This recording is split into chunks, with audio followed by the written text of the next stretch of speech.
We're going live. I think we have just 2 more hours, Stone. We've got 2 more hours here. Okay, I believe we are live once again. Hello, everybody. This is Neil with Portal to Ascension. We are on New Realities, Portal to Ascension, and a bunch of Facebook groups. So welcome to everybody tuning in here. And this is our portion of a day, I guess, 1/3 of a day UFO conference called the Cosmic Chronicles. And we have been doing, we just went live with Alan. That's on our YouTube in case you missed it. And Joan as well. I believe Joan is coming back in the room. So let me add her here. She is. And we're going to keep going. Next, we have JK Ultra coming up, who I'm really excited to bring on Portal to Ascension because I just truly love everything that she shares and the way she shares it. And then we're going to close off today with Geraldine Orozco. Next week, we're going to do another disclosure event on Tuesday. Tomorrow, we're doing a disclosure event with Emery Smith, David Adair, Richard Doty, Tim Tactics. And then on Wednesday, we're doing a watch party, right? So we're really, really focusing our energy on looking at what's going on here. We're going to bring JK, Jennifer on in about 2 minutes. Right now, what we're doing for everybody in YouTube is we're actually tuning in and checking in about what we feel is going on with this whole disclosure movement right now. I want to know your take on it. You know, I have my own opinion on what's happening. And do you feel this is real, legit? Do you think it's BS? Do you think they're doing it to gain money? Do you feel that it's mostly good information? Do you think, what do you feel? You know, so it'll be great for us to just like kind of get a perspective of the community and where you're at with this whole thing. And I'm just going to read a couple here. Joseph said, prayers for a peaceful transition. Stone Hobbit says, we are disclosure, authentic truth on all our experiences. It's going to be fantastic.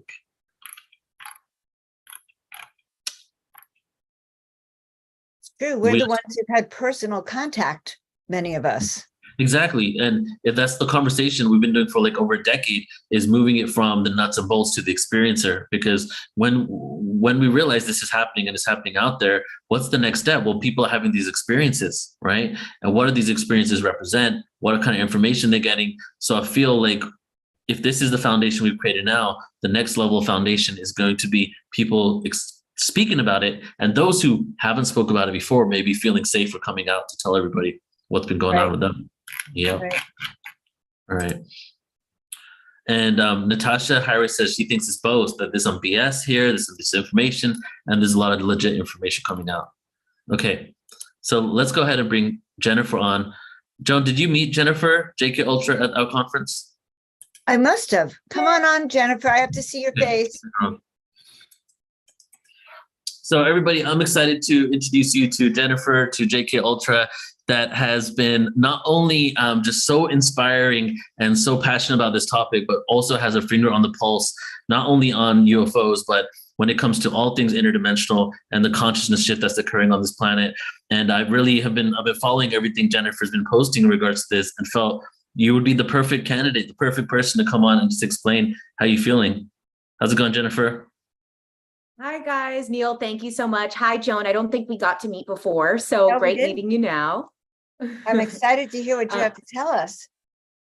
Yeah, so it's funny. A lot of the things that you guys were bringing up right before this are a lot of the things that I have in my notes, kind of like these different agendas. What should we believe? Yes. Using your personal discernment. Is it for funding?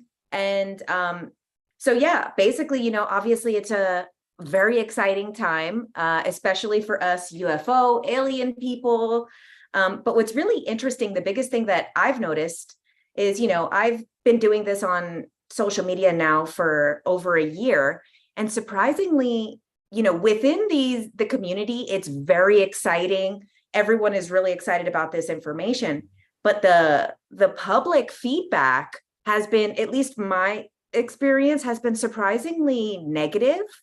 And it seems like, you know, with Grush coming forward on June 7th, and then a week later, the Greer event, it's oddly not what I was expecting. It's a bit more divisive and reactionary than, you know, people who like you guys who've been doing this a long time. This is exciting news. This is a great time.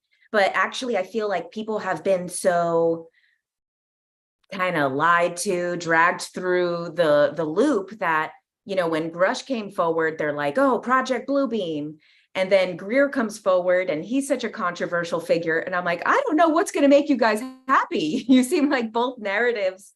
And I think it's just because there's been so much information up until this point that has been, it's also interesting that, you know, seeing this coming from the official channels, people, you know, many of us haven't trusted the government because they've lied for so long.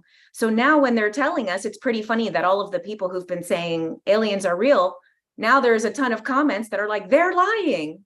So Wow, that's it's exactly an important time. Yeah. And it's a really important time for everyone to use their personal discernment. And my perspective on it is, you know, either way, we kind of have these two narratives. And that's why I wanted to call this full disclosure versus controlled disclosure, because I think that's what we're dealing with right now. We have people like us who are pushing for full disclosure. And then we have through the official channels, this controlled disclosure. And, you know, with the controlled disclosure, it's a bit more uncertainty, non-human. We don't know what they are. We don't know if they're extraterrestrials or interdimensional. It's kind of like the Jaws effect where they don't really show the shark and it makes it scarier. And then we have the other side, which is kind of, I would just kind of call it the Greer side since he's really spearheading it now. But, you know, it's a whole entire community of people that have been doing this for 30 to 40 years or more. But because he's really like the person right now who is doing that, you know, bringing these whistleblowers forward, and especially whistleblowers that are saying different things. And, you know, we have one side, which is saying, we don't know what these beings are. They might be dangerous. And then the other side saying, these beings are not dangerous. What are we to be afraid? What we should be afraid of is the secret projects, the spending, where all the money is going, and the reverse engineering, and possibly what they're using this technology to commit crimes. So with these two narratives, you know, it's interesting when you really, even though they are very contradictory, and online, the backlash between both, it's kind of hard to know. It seems like a lot of people are not even excited about the information that's coming through because it's been so much uncertainty up until this moment. But one of the things that I do want to point out is that even in the official channels coming from like David Grush, even still, he kind of is not contradicting what Greer has said, in the sense that he's come forward as a whistleblower to say that this is being illegally withheld from Congress, from the government. This spending is being illegally withheld. It's just that that part of his interview did not get as much attention as the non-humans, are they dangerous? But he hasn't really contradicted the fact that these private programs are the problem that needs to be addressed right now. And then, as you guys know, and you might have already talked about it, that, you know, coming up on the 26th, this is going to be a huge day. And we know a lot of people in this community have been talking about this for a long time, saying that once we have a hearing, an official hearing, it's pretty much counting down the days until some type of official message. Because if we have, you know, credible sources going under oath, then there's nothing really to debunk there. And there will have to be some type of official channels that come forward. But with all of that, you know, talking about Grush and Greer, I know you, Neil, also are a fan of Elizabeth April, and I want to share some of the stuff that she's channeled regarding this, kind of these different narratives. And what I really like about what she has said is that these kind of 3 stages of disclosure that are happening would be, first, she said, an increase in real activity for star seeds, light workers, whatever we want to call these, like 3 waves of volunteers, the souls that are here to assist in the shift, have an increase of activity. So that'll be either, you know, dreams, maybe it's an actual contact, or, you know, maybe through meditation or through synchronicities, or even in your daily life, messages kind of lining up. And that's the increase, which is kind of what has been happening for a long time now. And that is leading to this disclosure. So aside from the official channels of disclosure, on a personal level, disclosure has been happening for the last 30 years, but really in the last 5 years, there's so many people, and I'm sure you guys see a huge uptick in the people watching your stuff and interacting and new faces coming in because there's so many people who are having personal experiences. And then she said the second stage is an increase in fake activity. And I think that's what everyone right now is kind of sensing, which is, I think, why there's a lot of confusion around the information, because we know that some of this stuff that is happening is absolutely real events and real ETs and real experiences. And then we know that some of this is most likely coming from reverse engineered craft. It's military stuff. It's, not ETs. Yeah. And with that really makes this uncertainty. And I think that's what it's coming from too, is that we have so many intuitive people that they sense that there's also this increase in the fake activity, which gets people talking about, Project Bluebeam and all of this stuff, and throw around these words, which, I think sours the situation a little bit, even if it is like false activity. And this is what I really liked about Elizabeth April's message, which is why I'm sharing it, is she said that both the real activity and the false activity are going to inevitably lead to a normalization and basically the critical mass reaching a point where everybody can kind of say like, oh, this is what's happening, and where there's nothing we can do about it. So it kind of will eventually lead us there. She also said in a previous message that was related to this, a different video, that some of this false activity that's happening is specifically targeted at military personnel, that it's not necessarily as much towards the general public, that these kind of fake sightings are often happening to the people within the government because they know that these people are going to come forward, and that we have these people on the official channels talking about their experiences. And it also gives them kind of a controlled experience because, as we all know here, the abduction stuff is a very specific thing. Like most of the abductions have a lot of the same features, the same steps, the same memories. So many abductions are similar. And then, a lot of these more military people that are coming forward are not talking about a lot of what we've seen millions of cases of.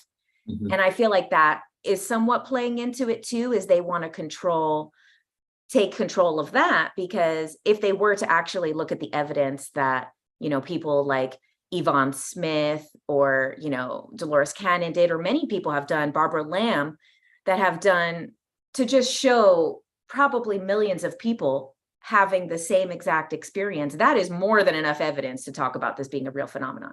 But we see with this controlled narrative that they're really trying to separate. And I think you talked about this when I first came on, which I caught the end of, is this UFO to UAP. And it's really like controlling that narrative. Now, I think it's good regardless. Any of this coming forward to me is good news. And, I'm going to cover all sides of it on my platforms, because I'm excited for this to just be coming out, to be coming forward, to be available to everyone. But I do understand, why people are concerned about the controlled narrative, even myself, because the very companies that Stephen Greer is warning us about are the very companies that are going to have increased budget with this hearing that's coming up. So basically, this I feel is inevitable. It's probably not the best way, but it's kind of the way that it maybe has to be. It's a bit unfortunate that this is going to lead to, Congress saying, okay, well, now we need how many more trillions of dollars to protect ourselves from these unknown things that could potentially be dangerous. And what that does is filter trillions of dollars back into, the very companies that Dr. Greer has been warning us about. And we all know, if you just do the slightest bit of research, it's not just in regards to this UFO, UAP topic. It's in regards to everything. It's this revolving door of personal interests, Congress and the bureaucracy working together to basically always wash each other's hands and make sure that everybody gets a piece of the pie and the funding. So it is sad, that, all the stuff that people like you guys and so many in this community have been working towards, could potentially benefit the very people who we don't want to be in control of this narrative. But at the same time, overall, I can't help but just feel like it's still a good thing. And as long as everyone has their personal discernment of, okay, this is what's happening, but overall, there has to be a reason why they're pushing this. And it seems like there's some type of clock. We hear a lot of people talking about that behind the scenes. We just saw that there was 300 days given to Congress to put this information out. And just a few days prior, I had gone to the Stephen Greer premiere of his new film, The Lost Century. And before he gave a speech saying that there was a 9-month countdown, basically. So I don't know exactly what's happening in 9 months, but it's interesting that everyone is kind of pointing to this 9 months, 300 days time frame. And, there's plenty of prophecies, which I love to get into all the prophecies, and think about what could possibly be happening in 9 months. But then at the same time, as everybody who has been following this a long time, we know that a lot of times these countdowns can be kind of anticlimactic and, kind of more of the same. Let me just jump in for a second and mention, like you said, so many things here, but the whole understand, that's why consciousness is important, because it's really, like, as I ended with, it's a perspective shift, because, I firmly believe, like, just to go kind of esoteric for a second and go into the pre-Gnostic text that talks about Lucifer being the volunteer and was supposed to give up the keys to the kingdom of heaven, and the whole understanding of the darkness is working for the light. And every time the darkness does something to further its agenda, it backfires, right? So all they've done by telling us all this stuff and funding themselves is getting more people aware that we're not alone, which then hits a critical mass of us being able to realize that, which maybe starts some sort of mass communication with these beings on the higher level. Very perceptive, Neil. So Jennifer, you're talking about the controlled disclosure. And one of the things I keep thinking of is, why now? Why are they allowing this information and they didn't shut down the whistleblowers? And for the first time, Congress has said, oh my God, yes, look what's happening. But, we've had hearings before and they were pretty potent. So it didn't happen 10 years ago or 5 years ago. What is going on now that they're controlling this narrative? You're absolutely right. But why now? I find that very interesting. You have any thoughts on that? What I speculate is, heavily influenced by my own beliefs, but I do believe in the earth shift. I do believe in the paradigm shift, and, I feel it's inevitable. And this is basically kind of maybe a last ditch effort to maintain control, and also, I think to keep people in a state of fear, because the way that it's going with the consciousness raising, people are not going to, obviously things could happen, but in general, people are starting to trust the process more, trust the universe more, trust themselves more, instead of trusting the government, instead of trusting the news. And I kind of feel like them putting this information out now could potentially be to kind of gain the control on that, where people, the narrative has gotten out of their hands. It's all over the internet. You open social media and everybody is talking about this topic. And I feel like this is really just them trying to do what they've always done. But exactly like you said, Neil, is that they're doing kind of these same tactics that they've been doing for thousands of years, even before our government that we have now. And now the tactics are in front of new eyes and they're not landing the same. So I think it's what they've always done. And it's that we've changed, like you said, Neil, it's that the consciousness has changed. So now we're seeing these things differently. So, and I agree that even when I'm a big believer in what you said, Neil, of even the dark is serving the light, because in the darkest moments, we've had over these last couple of years, has led more people to spirituality, more people to the light, more people to trusting in the most uncertain times we've ever lived in. So it's beautiful, you know, and I think that's really, it's trying to gain control of that, in my opinion. Yeah, beautiful. So I want to ask you about discernment. If you like, I know you just take wherever you want to, but you know, we're saying that I feel the same way, that they basically wanted to get behind this because it was coming out, it was inevitable. So part of it coming out and it being inevitable is people realizing how much we've been lied to, what type of technology they have, and you know, and even things hidden in plain sight, like the military patents of reverse engineer technology that are straight up you can search for yourself. And we did events with Michael Sala just showing you that stuff, that they needed to get behind it and show it in a way that they were creating this technology now, rather than showing that they've been lying for decades. But then we see something else happen. David Grush comes out, and all of a sudden he's saying, well, all of this stuff has been happening for ages and we're being lied to. So it almost looks like two opposing narratives, where one is like, okay, let's drip it in this way. They're not ready for the truth. Let's not tell them we've had this for ages. Let's say we see something in the sky and let's figure out what it is. And oops, we just created something and it happened last year, you know? And where David Grush is now saying, well, actually, guys, our government is like way ahead of us in technology. So what do you feel about discernment and what's going on with David Grush? Do you feel that's a little more legit because it's actually changing the narrative from what we've been hearing?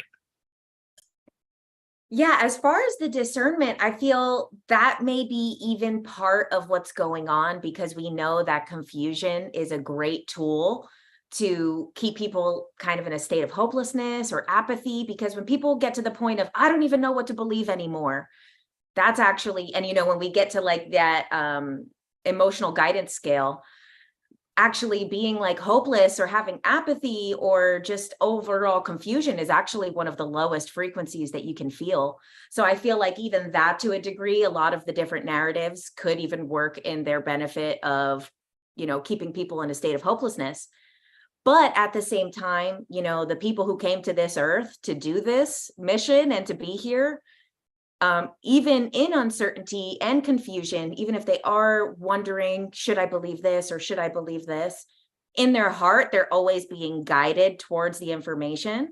So I feel like when it comes to discernment, you know, it's such a personal thing, because, you know, any of us, no one is the perfect messenger. You know, Greer is a great example of that, because he's such a divisive character in this scene. And it's like, the uncertainty of like every bit of information, even things with Greer, you know, I think I saw earlier when I clicked on the live that someone had commented about him talking about how there is no hostile aliens. And I know that's something too that kind of creates more uncertainty for people, is where they feel like they really love what Dr. Greer is saying, but then when he says that, they're kind of like, well, now I don't know what to believe. And it puts them back into that state of being confused, of being apathetic, of I don't know what to believe anymore. And when you don't know what to believe, you don't really have any faith in anything. I did actually get to interview him briefly about a week or so ago. And that was the question that I had to ask him, because I know that it's one of the things that makes people a bit apprehensive about the information that's being put forward. And so I do want to share his information about that, because I saw someone ask that question earlier, right before I hopped on. I asked him, do you really believe that there's no hostile races of aliens? Or do you just think we don't have to be concerned with them? And his answer was, you know, basically, if they were still basically the way that humans act, if they acted like us, where we're still a warring race and still very divisive, and we're still creating weapons that could destroy ourselves and our own planet, and that we would basically not be able to reach the level of consciousness to do space travel, to interact with other places. So, you know, everybody could take the information and say, I trust with this part of the information, and maybe that part doesn't fully resonate. And I think the most important thing with discernment is not throwing the baby out with the bathwater, because that's how you lose a lot of information if you're just like, oh, I don't really like what that person said once. And that's also what's happened with Grush too, with a lot of people, is people kind of don't like maybe one or two things that Grush said, that they're willing to throw out everything that he's saying, where a lot of what he's saying is legitimate. He's talking about these are illegal programs that are draining the tax dollars, and that the government doesn't even have access to a lot of the stuff that they're developing. So that's the biggest thing with discernment, is just realize that I feel that there's no perfect messengers. No one is 100% right. And that you can kind of pick and choose the parts that feel right for you. And also, if you have uncertainty, know that the information is always going to be there. You don't, because me as like a conspiracy theorist, my awakening, we all have many awakenings in our life, but kind of the really big one that set me on this path was through conspiracies. And, that's a path for a lot of people. And there's a lot of people joining this spiritual community now who have had that awakening over the last couple of years, just from conspiracies and things like that. And, the information is always going to be there. It's not going to disappear from the internet, even though, we have censorship and things. Someone else will always upload it. It'll be on like Rumble. It'll be on someone's YouTube page. The information will always be there. So if you find yourself getting to a place of feeling overwhelmed, not knowing what's true, not knowing who to believe, it's a great time to pull back from this information, collect with yourself, and it will always be there. You can always come back and go down that rabbit hole and go deeper in a couple of months. And I think also, if you're still having that like craving, because I know as a researcher myself, it can be addictive to find new information and look up things and research.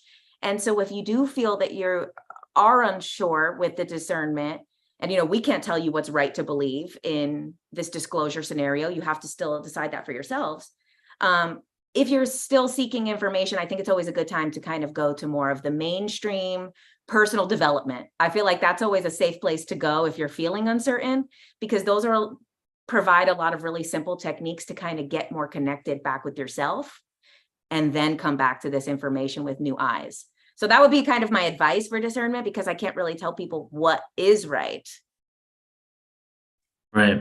Yeah. Divide and conquer really is the name of the game. And I really love what you shared about that even though we might be seeing something that looks really legit and like, oh my God, he's making us feel that we're being lied to, they play all sides, right? And ultimately, the ultimate goal is to confuse people so much that they just can't handle figuring out any truth for themselves, and that they lose their discernment skills. So what is the best way to focus on your discernment skills is to go within and connect with yourself, rather than spend so much time in this external world where it's being manipulated, right? I totally agree. Some people say, like, because I worked with Greer for the last 9 years, I actually streamed all of his live events for 9 years up until last year. So like I was the camera guy at most of his events. And a lot of times I wouldn't really get into the fact that I work with Greer because of how divisive it was. And not that I was trying to hide it. It was just there was too many people that would just want to have a conversation about it in that moment. And what I've come to realize working with so many people that run the gamut of what their opinions are, is that most of these people aren't some secret society, Illuminati, reptilian. If not all of them, that they're just people with their own opinions and their own egos and their own experiences, and they're coming from it. And a lot of times when we see people saying something that we don't agree with, I feel many people jump to the conclusion that they must be part of some controlled cabal or agenda. Whereas ultimately, I feel we're all just humans trying to figure it out on this earth, And even when it comes to connection with ETs, say that one individual talking about ETs is getting all this information from one ET race and is relaying that information, that's even just a limited perspective compared to what is really out there. Wouldn't you agree? Absolutely. And I think too, that's the thing too, is that we all have different missions here, because we're all parts of the puzzle. So we all are going to be led to different information. And one of the things that I also remind a lot of my followers when I kind of talk about more the conspiracy side of things is that like not everyone needs to be red pilled. Like everyone has a different mission, and like I'm someone who's a truth seeker, so I get invigorated by new information, and I can also handle dark information without getting too knocked off my feet by it. Maybe in the past, years ago I did, when I did learn about some things for the first time, it did take some time to integrate. But there's many, many, many people in this, like light workers and empaths, who their job is not to go down the rabbit hole and see all the dark, horrible stuff of the world. Their mission is to spread the light, bring this frequency to this planet, be loving no matter what. So I think, we also have to remember that everyone has a different part in this. And, not everyone's a truth seeker. And, it's great to be, if you are, we have different paths, but at the same time, an empath is not going to probably be on their path obsessing over reptilians or the cabal, because they're not fulfilling what they need to do then, because what they need to do is be an empath and basically find the love in the world and mirror it back. But and that's where I think a lot of people that are in a similar position to me on social media sharing this type of information. And the only reason I don't do this is because the Akashic records told me not to. It's not because, I figured out this grand plan. I was told not to share information like that can be too scary, because sometimes like an empath or something can't shake that. And that's not their job to carry on the negative energy from that stuff. So I think that's also important too, is that we all remember that there's so many different roles in this. And, someone like a Greer has a different role than, say, someone who's doing light language, and they are both needed in this whole plan. Yeah, because as many people there are on the planet, or as many ways to get to the truth, right? And so for me, like, I grew up with like science background, my parents accountant, computer scientist, linear, facts, truth, right, was my reality. And so part of what I do is I like to look for the facts and uncover the truths and prove linearly how we're all interconnected, right? Whereas then there are those out there that are don't need that linear mind. They don't need that linear mind appeased so that they can believe it, right? And they're just there as beacons of light. I think even Dolores Cannon said in one of her hypnosis sessions that some people just come down here and they literally don't have to do anything, but just they hold that frequency of that energy, and that has this effect in its own. And so I completely agree. Some people don't even need to know what's going on with the UFO stuff, but they communicate with ETs every single day. Mm-hmm. Very, very interesting. First of all, I am an empath, but I do go down the rabbit hole because I need to know. I have, many people like me, I have a need to know, and I'm clairsentient. So I know a lot, and it doesn't even come out. But when we talk about conspiracy theories, I'd really like to change the languaging of that. I do believe that those of us who, quote, are conspiracy theorists, we're like coincidence researchers. We're truth researchers. We're compelled to like break free of this narrative, which actually is designed to keep us tied down and chained. I mean, we live in this universe where our memories got wiped out. And, the powers that be would like your memories to be wiped out for your entire life.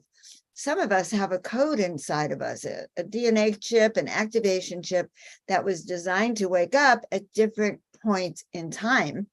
Yes. To uncover these truths and to share them and to hold the light. And I do believe we're all here to hold that light. I'm one of those light keepers. I believe that very strongly, but I'm also one of those truth seekers. I have a need to know. It's a compulsion. Neil has a need to know. You obviously do too.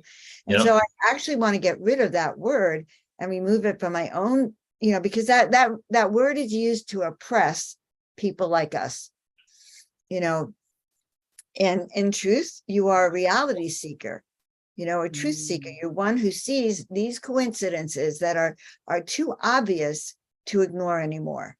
And we are breaking that paradigm. We're breaking free of the matrix when we actually know what is going on here around us. So we are reality seekers too, in a sense, and rule breakers. It's forbidden to know what we know. And, everyone watching, we know things that normal people don't know. They don't even have a clue about. And we're into the forbidden zone by knowing this.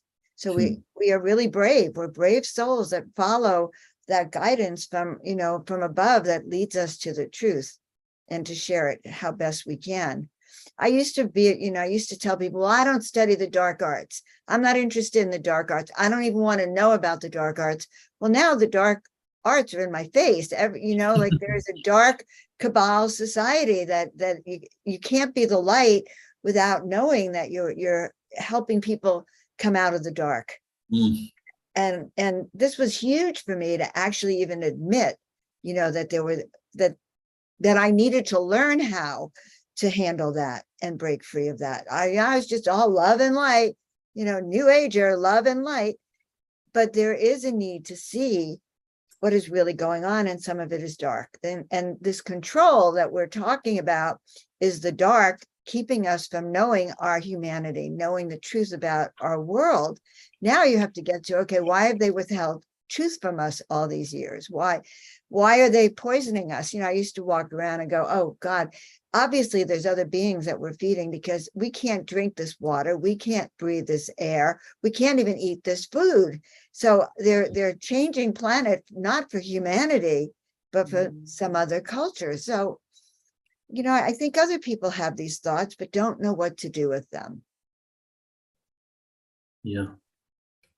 I fully agree. And I think it goes back to what Neil said just a little bit earlier about kind of, I forget what you called it. It wasn't like the Lucifer experiment, but basically how like the dark, and when you get to that certain perspective, then you can see that the dark is still pushing the light to be brighter. And I think that's kind of what it takes after you seek so much information. Hopefully, like people can seek enough that then they get to that level where then it's like, oh, even though this is dark and this is controlled and stuff, in the end, it's all working toward this grand plan that has been talked about for eons.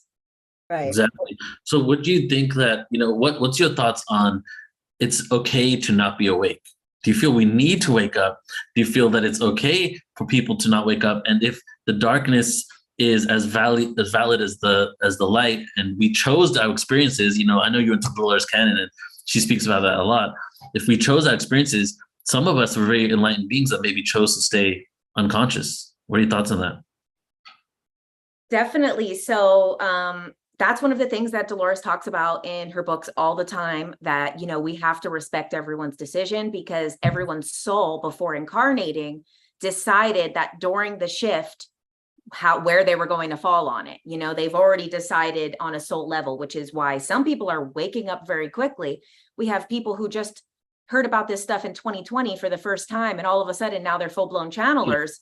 And it's because it's condensed. Maybe they took a long time to wake up. Maybe they had been getting these inclinations for 10 years and ignoring it. And then, I have a friend who's an astrologer. Only about 2 years ago, he fell and hit his head, got a concussion. The next day, knew everything about astrology, quit his corporate job. And so a lot of people are waking up very quickly. And I think it comes back to that thing that has come up in the Dolores books, which is people have decided what they are going to do in this shift. So if maybe they were in corporate America and ignoring it for the last 10 years or longer, and then all of a sudden one day they hit their head and they're like, actually, I need to change my life. So I think everyone has decided. We have to respect when people don't. And I think also understanding that everyone's awakening looks different, because like a spiritual awakening, more by definition, is expanding your consciousness or expanding your awareness. So some people's awakening could be down like just a yoga path and just the awareness that there's something grander. And then for some people, awakening is the truth and finding this information. So I think there's varying types of awakening. And I think, more so with more of the divisive light and dark stuff, sometimes there's kind of the urge to want to make sure people know that. But I think it does come back to everyone's awakening, has been divinely planned by their own soul already. So we can't really force it down people's throats, because their soul already has made the choice of those activation points, just like you said, Joan. Right. But I think I do also kind of feel, I think they even say this kind of like maybe in the Bible or something, that everybody will eventually know the truth, or it will all come to light at some point. And I am a believer of that. I think it will be inevitable at some point for everyone who's currently on Earth to know. I think you're so right. And I do believe that if we weren't meant to really wake up, they would never have designed the internet, because the internet has been the greatest awakening tool for humanity. You can, you get a flash and suddenly you're researching it. And 40 years ago, we didn't have access to that kind of information or that kind of confirmation or finding other people like ourselves. And so I do believe that if there wasn't a power that wanted us to know who we are and what, they would not have given us the internet.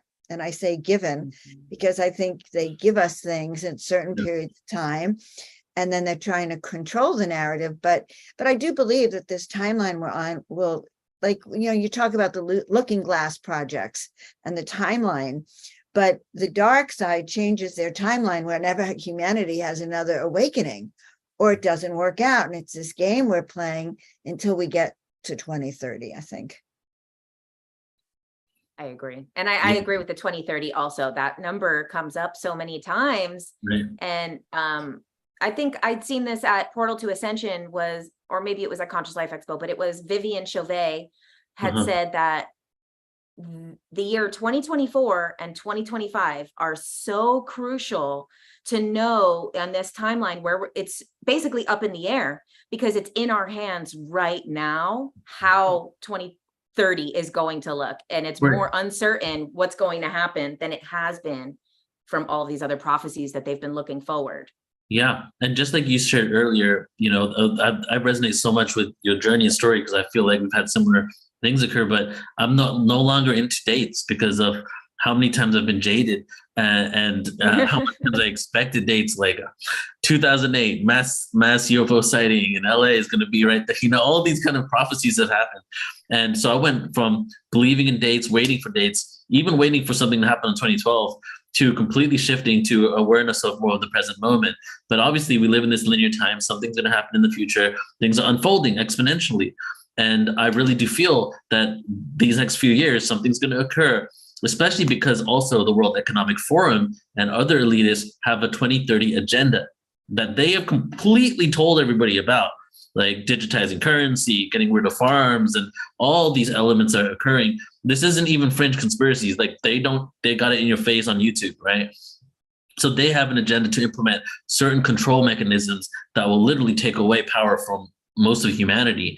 So I feel that it is at the point where the light needs to come in, and all the things that have happened to us, right? I'm not going to even go into details what happened the last 3 years.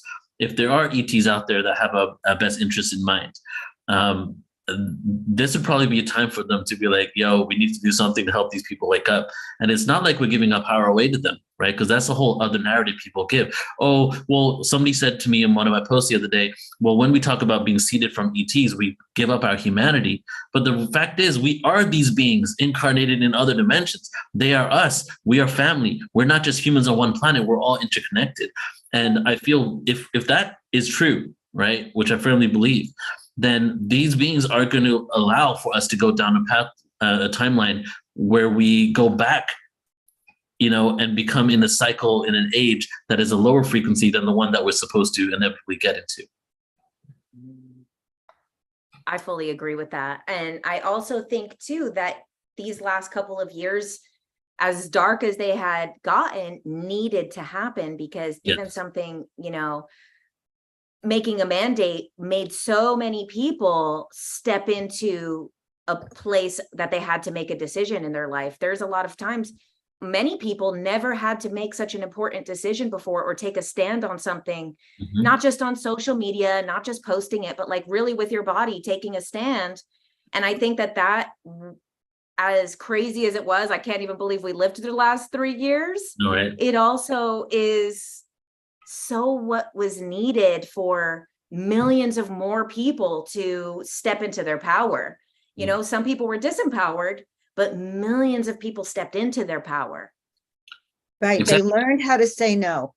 And that is the most powerful thing we can do, is to learn how to say no to the control of others imposing their will upon us, and to actually, like you say, know what we believe in. So many people just went along with whatever narrative was happening, but that one really got them. And they have woken up. If I look at the planet from above, I can see more beams of light and beacons of light than I ever have. And so I think for the next few years, where they're going to bring out they're not going to stop. It's going to be intense. We know that. We can see what they're planning. The more we hold our light, and the more we say no, and step inside and really hold that truth, I think the more we're going to get to that timeline that we're looking for. Yeah. And it's not for the fearless, it's actually about it's not for the fearful. it's about becoming fearless in your own truth now. And Right. and we are born to be free. Humanity is born to be free, but we have to take a stand for it. And really, that I learned that through the pandemic myself too. And I'm a chiropractor by trade. I've always been into natural health. The biggest thing I see is, oh my God, other people are beginning to see, the lies of the pharmaceutical company and the medical industry as well. It's all coming together. It's really all coming out that people understand we are a controlled society. Right. And Exactly. we need to break free from that. And this extraterrestrial disclosure right now, which is controlled for all of us, about seeing how that is, but really feeling into what we know to be true, and researching what others have really experienced, I think. Mhm. I love what you're saying, Jennifer. You're both, 100%. you're an intuitive also and an empath, you can tell. In addition to, so Neil is always on the science side and coming into the, he gave me a big talk right before we went on about other people having a soul purpose that might not be about waking up. We're talking about my family, and he was saying, Joan, did you ever stop to think that they had a soul purpose to do exactly what they're doing? And it was like, and then we hopped online, and now we're talking about it again. But that's true, to accept that other people around us may not have our purpose in mind. And we have it, we have these purposes of waking people up to the truth. And that's our passion. And it's exciting to have you on, Jennifer, because I think you're both a scientist in your own way, but you're an empath and an intuitive also. Yeah. Oh, thank you. You've been able to I bring this appreciate information it. out to so many people, or that run the gamut, people into all different topics. And I feel like you've also been able to introduce other topics to people that might be just into one aspect of this, maybe they're just into Bigfoot, but now they're into UFOs, So I want to know, like, how's it feel to be able to bridge it? How's it feel to do what you do? And maybe before we close out, where do you feel we're going from now? What are you excited about? Thank you. Thank you, both of you. So actually, that's probably one of the most exciting things. So when I first started doing this, it was kind of just a joke between me and my friends. We were going to do a TikTok challenge.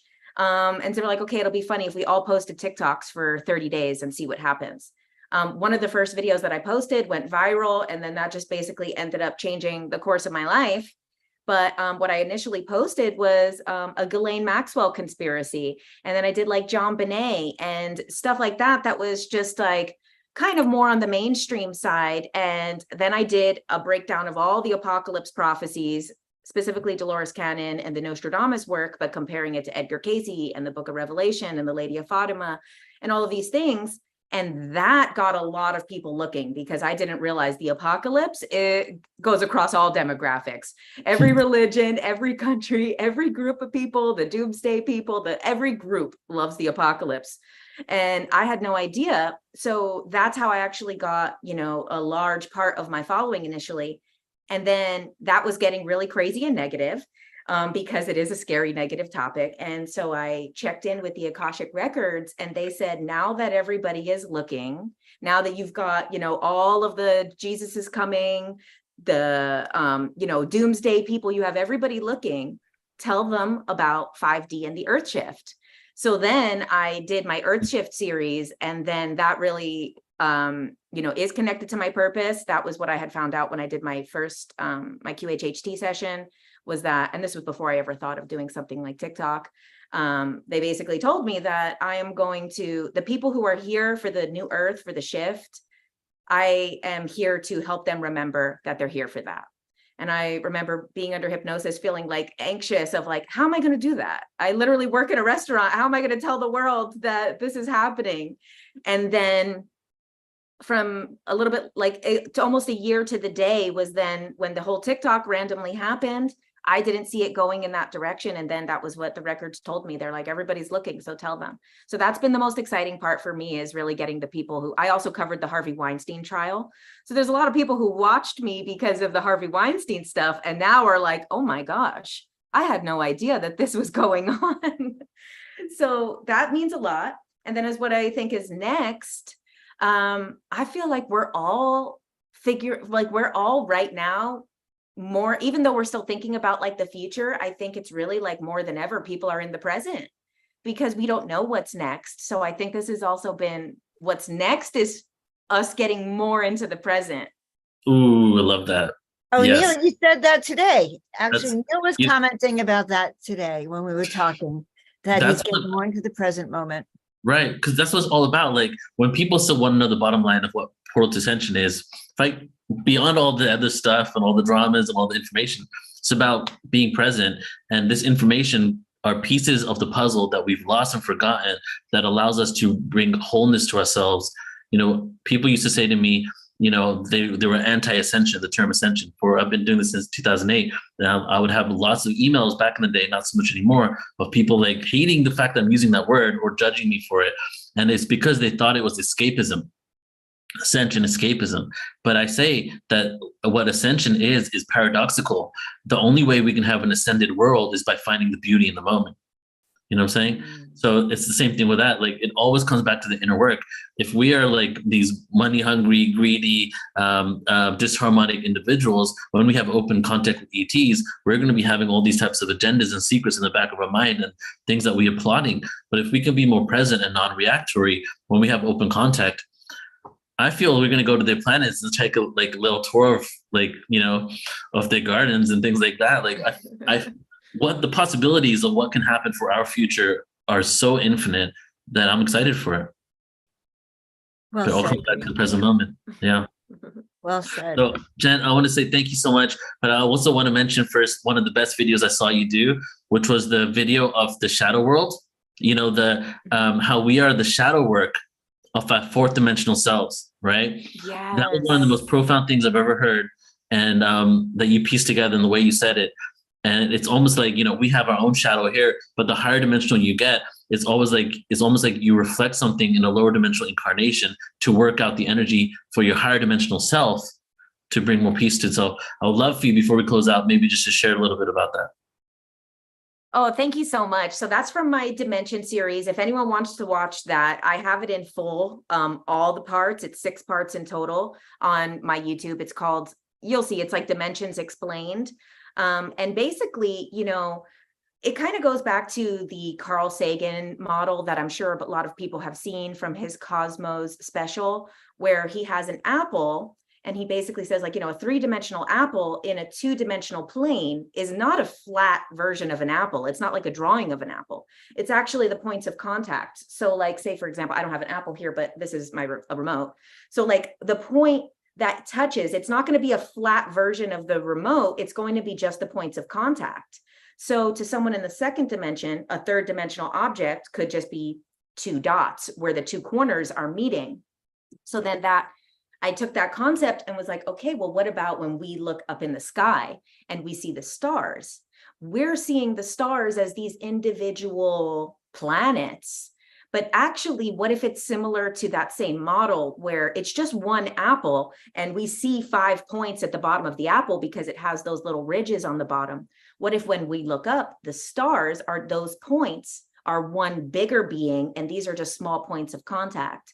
So then that goes then to the dimensional thing where, you know, if you have a cube, the 2-dimensional version of a cube cannot have perfect dimensions. So when you have a 3-dimensional cube, every single side is exactly equal. But when you make it 2-dimensional, we all remember how to draw that in school with the 3 lines and, you know, create a flat version of the cube. It's not all the lines are the same length. So we need to realize that there's a more perfect version. There's like a cube, perfect version of ourselves in a higher dimension. And we're kind of like that 2-dimensional version of the cube where not all of the perfect lines are there. So it's kind of, and in the Carl Sagan thing, he uses a cube and then it has a shadow that it casts. So then the same way is the way we cast a 2-dimensional shadow. What if we are the shadow of the higher dimensional being? And that's why we're the imperfect version of the shape that they are. Mind blown. You know, when I heard this, I was at Rhythmia telling everybody the story, by the way, you know, like, and yeah. And I'm going now in 2 weeks. Right, you're going in 2 weeks. So I was like so mind blown. That's when I texted you. I said, I'm not easily impressed. You know, it was from that video. Oh, Oh, thank you so much. Sure. It's honestly, it almost broke my own brain. Doing that Dimension series almost broke my own brain. I needed to step back and like Straight up go to 3D for a few.